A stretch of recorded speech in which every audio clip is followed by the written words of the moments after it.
ಕಾರಣ ತೀರೋದ್ರು. ಹಾಗಾಗಿ cut down ಮಾಡಿ ನಾನು ಬೇಗ ಬರಬೇಕಂತೇಳಿ ವಯಾ ದುಬೈ ನಾನು ಫ್ಲೈಟ್ ತಗೊಂಡೆ ಜಾನ್ಸ್ಬರ್ಗಿಂದ. ದುಬೈ ಬಂದ ಮೇಲೆ ಗೊತ್ತಾಯಿತು ಈ ಥರ ಪರಿಸ್ಥಿತಿ ಅಂತ. ಆಮೇಲೆ ನನಗೇನು ಆವಾಗಲೂ ಗೊತ್ತಿರಲಿಲ್ಲ. ನಾನು ಇಳಿದವನೇ ಟ್ರಾನ್ಸಿಟ್ ಫ್ಲೈಟಲ್ಲಿ ಎಮಿರೇಟ್ಸಲ್ಲಿ ಇಳಿದು ಸೀದಾ ಮತ್ತೆ ಇನ್ನೊಂದು ಎಮಿರೇಟ್ಸು ಬೆಂಗಳೂರಿಗೆ ಬರೋ ಎಮಿರೇಟ್ಸಲ್ಲಿ ಫ್ಲೈಟಿಗೆ ಕೂರಿಸಿದ್ರು. ಬೋರ್ಡಿಂಗ್ ಪಾಸ್ ಎಲ್ಲ ಕೊಟ್ಟರು, ಕೂರಿಸಿದ್ರು. ಅಲ್ಲಿ ಒಳಗೆ ಕೂತ ಮೇಲೆ ನಮಗೆ ಯಾಕೆ ಹೊರಡ್ತಾ ಇಲ್ಲ, 1 hour ಡಿಲೇ ಆಯಿತು. ಹಾಫ್ ಅನ್ ಅವರ್ ಅಂದರು, 1.5 hour, 2 hours ನಮಗೆ ಇದರಲ್ಲಿ ಕೂರಿಸಿದ್ರು ಫ್ಲೈಟಲ್ಲಿ.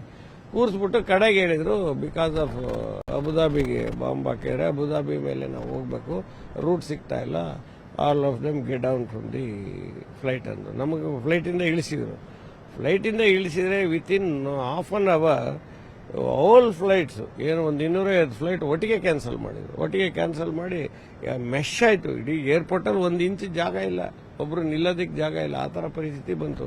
ಎಲ್ಲ ದುಬೈಯಿಂದ ಆಚೆ ಹೋಗ್ಬೇಕಾದ್ರೆ ನಮಗೆ ದುಬೈ ವೀಸಾ ಇಲ್ಲ.